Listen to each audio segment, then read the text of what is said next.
Anna Weber, 29 years old, aeronautical engineer with a doctorate from the Technical University of Munich, drove her Porsche 911, which was smoking like a locomotive, to the shabbiest repair shop in Garching.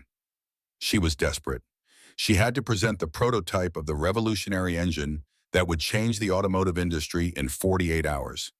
But the system was completely broken. All the engineers in Europe had failed.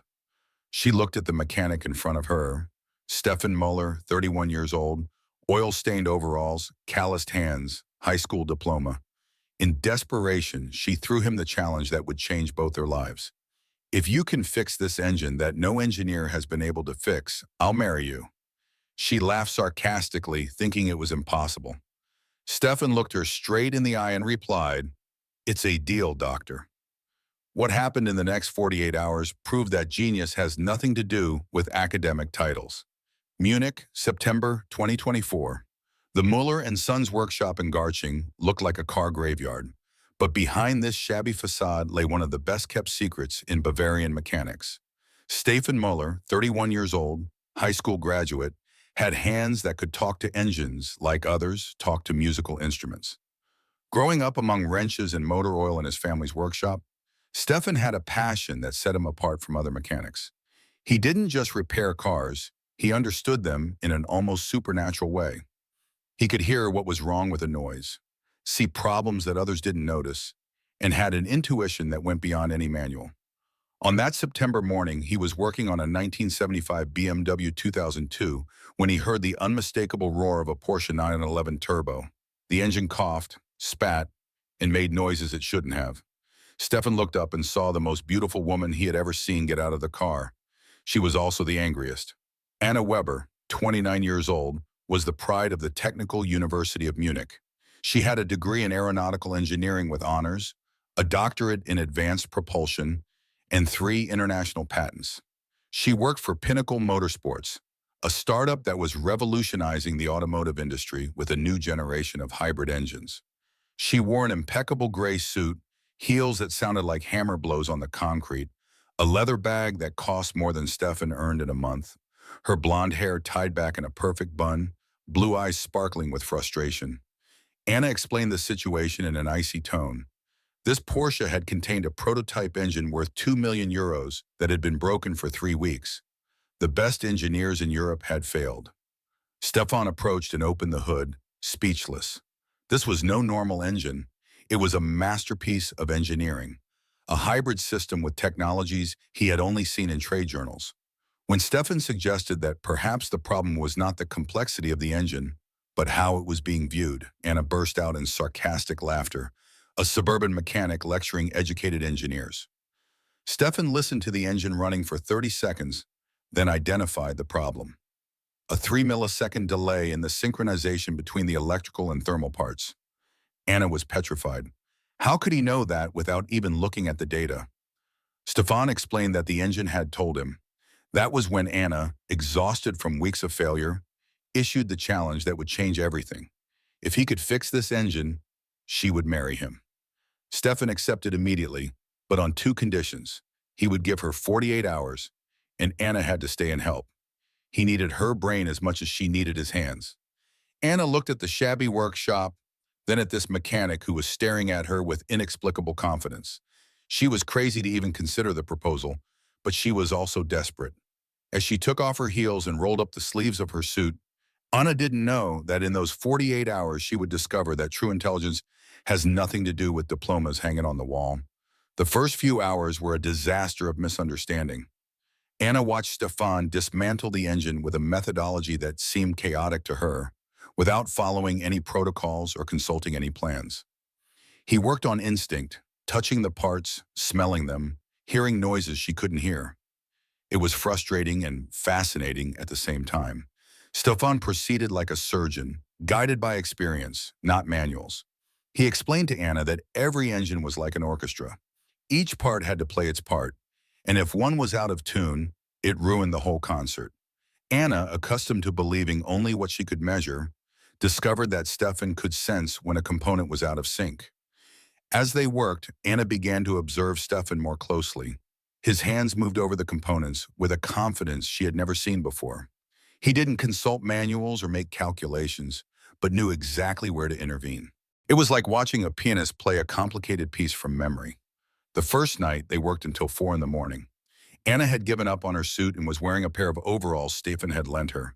She was covered in grease, her hair was a mess, her nails were ruined, but strangely, she felt freer than ever. In the silence of the workshop, she began to hear what Stefan called the voice of the engine. It was Anna who identified the second problem, a feedback loop in the cooling system that was causing instability in the combustion. She had figured it out by listening to the pattern in the engine noise, just as Stefan had taught her. For the first time since they had known each other, Stefan looked at her with genuine admiration.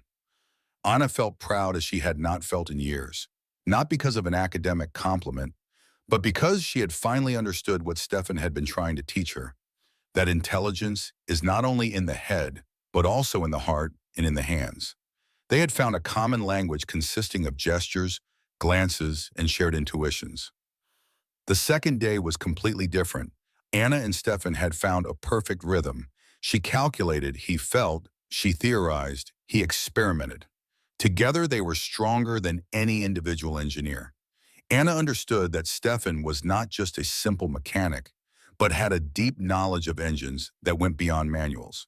Stefan saw connections that others didn't notice, understood problems that computers didn't recognize. He was like a doctor who diagnoses an illness not by obvious symptoms, but by almost imperceptible signs. He talked about engines as if they were people, each with its own personality. Something changed in the air of the workshop. It wasn't just the smell of grease and metal, but also a new tension, an attraction that neither of them had anticipated. Anna noticed that she was watching Stefan's hands as he worked, registering how the muscles moved under his t-shirt when he lifted heavy parts. Stefan was fascinated by Anna's intelligence, not the cold, academic kind he had imagined, but the lively, curious kind that adapted and learned. Anna told him that she had always followed her family's expectations to become an engineer, but lately she felt that something was missing, that everything was too theoretical and far from reality. Stefan confessed that he had always been afraid of studying at university. He was the best in the workshop, but he feared he would not be good enough in an academic environment. Anna told him that he was more intelligent than many professors she knew, just with a different kind of intelligence, one that gets its hands dirty. By evening, they had managed to isolate the main problem, a design flaw in the control software that was interacting poorly with the mechanical part. It took both Anna's theoretical expertise and Stefan's practical intuition to solve it. They had to reprogram the control unit and physically modify the injection system. It was a point of no return. Either they would succeed together or they would fail together. Anna looked Stefan in the eyes and told him she trusted him. No one had ever trusted Stefan so completely. He began working with surgical precision while Anna modified the software, like two dancers in perfect sync. By midnight, the engine was ready for testing. It started with a perfect whir, clean and powerful. There were no more ticking noises, no more vibrations. It was perfect. Stefan turned off the engine and turned to Anna. They were very close, both covered in grease, tired but happy. As Stefan approached and kissed her, Anna closed her eyes and felt at home for the first time in years. It was a kiss that tasted of grease and new possibilities, of two worlds finally coming together. The following days were the strangest of Anna's life. The engine test at Pinnacle Motorsports was a triumph, but she couldn't stop thinking about Stefan. The CEO was euphoric about the success, talking about $100 million contracts with Ferrari. Anna smiled, but inside she felt uneasy. The success also belonged to Stefan, but how could she explain that to her world? That evening, she returned to the workshop. Stefan was just finishing up, still wearing his dirty overalls from work. When he saw her, his face lit up. Anna confessed that her boss wanted to meet him, but Stefan stiffened. He didn't belong in Anna's world, hadn't gone to her schools, didn't speak her language. Anna exploded and said she didn't care about the academic world. She had learned more in those days with Stefan than in years at university.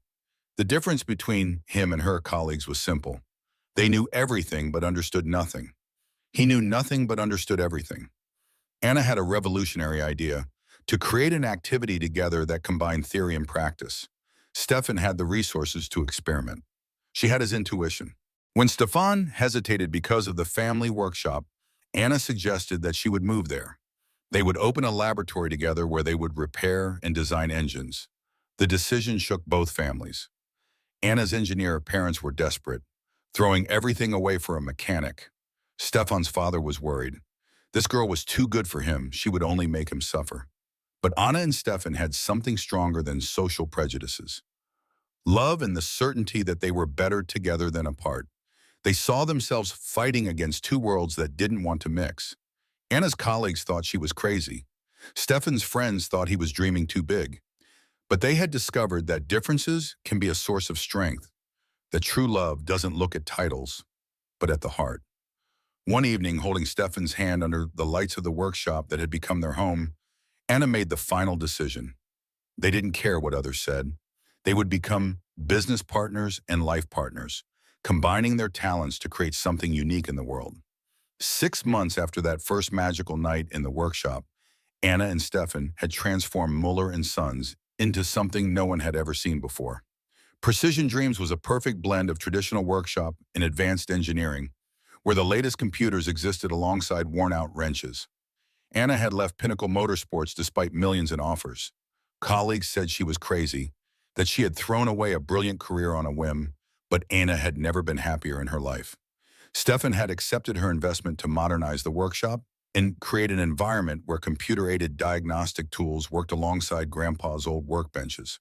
The first big project came by chance. Andrea Santini, a Formula One driver, had heard about the miracle engine and brought in his $3 million Ferrari. He had a subtle problem that no Ferrari engineer could solve: loss of power on long straights for no apparent reason. Using the computers, Anna discovered a pressure loss of 0.3 bar in the charging system. Stefan heard that the turbo noise was slightly different during acceleration. Do you like this story? Give it a like and subscribe to the channel. Now let's continue with the video. Together they found the cause, a micro crack in a seal that only opened under extreme stress. The repair was perfect. Santini was so impressed that he talked about her in the paddock. Soon, drivers, collectors, and car manufacturers came. Everyone wanted Anna and Stefan's magic touch, the union of brain and heart, theory and practice. Success also brought challenges. Newspapers began to take an interest in the story of the princess engineer who got her hands dirty. Some articles were romantic, others sarcastic. Anna hated the media attention, but Stefan hated it even more, described as the ignorant mechanic who seduced the brilliant engineer. Anna comforted him and explained that intelligence does not mean knowing difficult words, but understanding the things that really matter. They began spending their evenings together. Anna taught Stefan business management. He taught her the secrets of practical mechanics that no university teaches. The most difficult moment came when Ferrari officially offered Anna $3 million a year to return to the company. Stefan encouraged her to accept, but Anna refused. She had understood that true success is not how much you earn, but how happy you are when you wake up every morning. And she had never been as happy as she was with Stefan. That night, they planned their future.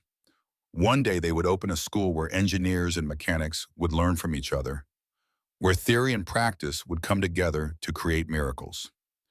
It was an ambitious dream, but together anything seemed possible. 2 years after that first magical night in the workshop, Anna and Stefan were facing the most important day of their lives. Not only were they getting married, but they were also inaugurating the Precision Dreams Academy, the first school in the world where engineers and mechanics studied side by side. The idea was born when students from the Technical University of Munich asked them for practical training. Anna and Stefan noticed that these young people knew a lot of theory, but couldn't even change a spark plug. At the same time, many young mechanics with golden hands, but without the scientific basics to understand modern engines, were coming to them. They had created a revolutionary bridge, a place where those who can think learn to do, and those who can do learn to think. The original workshop had become the heart of a 3,000 square meter complex. There were computerized labs where students designed engines with the latest software, equipped workshops where they built them with their hands, and classrooms where university professors taught alongside mechanics with 40 years of experience. The Precision Dreams Academy already had 150 students enrolled in its first year. Boys from the Technical University of Munich sat next to mechanics' sons who had never touched a computer. Physics graduates worked elbow to elbow with young people who had left school at 16 but could dismantle an engine with their eyes closed. The study program was revolutionary, with pure theory in the mornings with university professors and dirty practical work and workshops with Germany's best mechanics in the afternoons. Students learned the laws of thermodynamics and then went to feel them applied in real cylinders. They studied fuel chemistry and then stuck their hands in fuel injectors to understand how combustion really works. The wedding was celebrated in the schoolyard, which was transformed into a garden of mechanical wonders for the occasion. Instead of flowers, the most beautiful engines built by students were on display. A Ferrari V12 restored by a mixed team of engineers and mechanics, a completely new electric motor designed from scratch, a hybrid system that promised to revolutionize the automotive industry. The guests were a spectacle in themselves. TU professors in jackets and ties sat next to mechanics from Garching in clean Sunday shirts. Ferrari engineers chatted with 10-year-old female students wearing elegant dresses, but still with traces of grease under their fingernails. It was the world Anna and Stefan had dreamed of, where social barriers disappeared in the face of shared passion. Anna wore a simple but elegant white dress, chosen specifically because it could get dirty without causing a drama. She knew that she wanted to show the guests around the laboratories during the celebration and didn't want to worry about oil stains. Stefan wore a dark blue suit that made him look like a prince, but he deliberately left his hands a little oily. It was his trademark, his identity, which he didn't want to hide even on the most important day of his life. The ceremony was conducted by the mayor of Garching, a former BMW worker who had made a career in politics without ever forgetting his roots.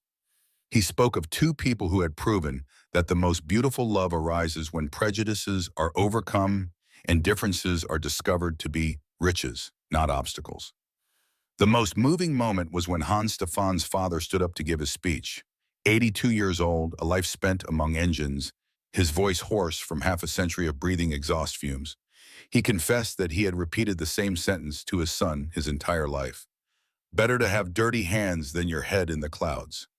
He had been wrong. Anna had taught Stefan that you can have dirty hands and your head in the clouds at the same time.